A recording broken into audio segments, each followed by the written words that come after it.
आज मी बनवायले गाजर हलवा. हे किसून घेतलेलं नाही आहे, मी चॉप करून घेतलेलं होतं आणि आता शिजल्यावरती हे मॅश केले. आणि याच्यामध्ये मी घातले थोडं बीटरूट, मस्त कलर आला ना. आणि मी याच्यामध्ये गूळ वापरणार आहे, साखर नाही.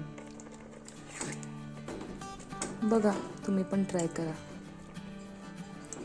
मस्त कलर आलाय, मस्त कलर आलाय.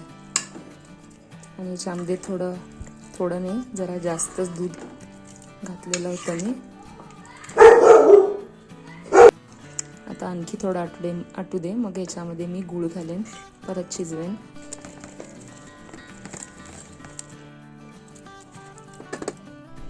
गूळ घातल्यानंतर हे दूध थोडं फुटतं, त्यानंतर हे थोडे चटकन दिसायला लागतं.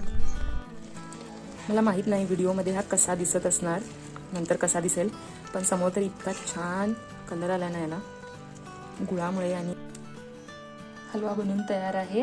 मी तर खाणाऱ्याला रात्री व्हॅनिला आईस्क्रीम सोबत. तुम्हाला कशासोबत खायला आवडतं की प्लेन खायला आवडतं नक्की सांगा. व्हॅनिला आईस्क्रीम तर नाही, पण कुल्फी भेटली आता इथे.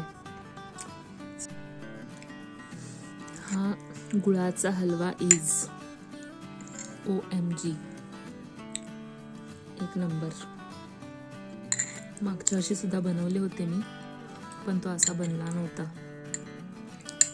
मस्त लागतं, असं नाही की कुल्फी सोबत म्हणून, पण टेस्टी झालाय. मी तसाच पण खाऊन बघितलंय. Yummy. Will enjoy this. Thank you for watching. Bye bye.